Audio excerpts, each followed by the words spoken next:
मुल्क भर की तरह कोटली आज़ाद कश्मीर में भी मसीही बरादरी क्रिसमस का त्यौहार मना रही है।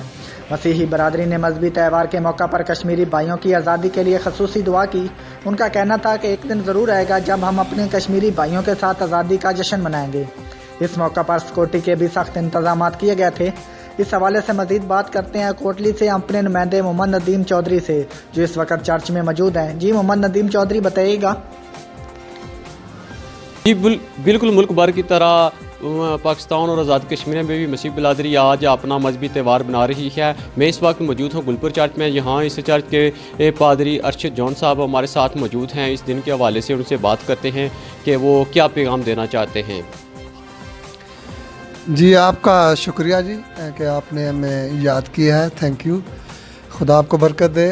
और पैगाम ये है जी कि आपको पता है कि आज पूरी दुनिया में हज़रत ईसा मसीह की पैदाइश और का दिन मनाया जा रहा है खुशी से। तो हम शुक्रगुज़ार हैं कि आज़ाद कश्मीर में ये बहुत अच्छा हमने दिन मनाया है, इबादत की है, किसी तरह की कोई मुश्किल नहीं हुई। तो हम इस बात पे बहुत खुश हैं। और हज़रत ईसा मसीह के आने का जो दुनिया में मकसद था वो भी था अमन और सलामती।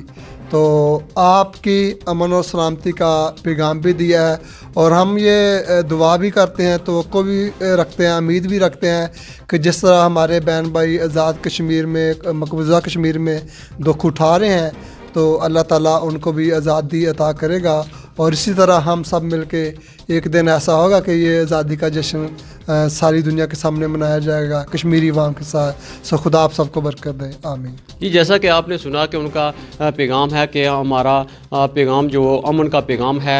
मकबूजा कश्मीर में जो भारत की तरफ से मुसलमानों पर जो जुल्म सितम किया जा रहा है, इस हवाले से भी उनका ये कहना है कि एक दिन ज़रूर आएगा कि हम आज़ादी की सांस लेंगे।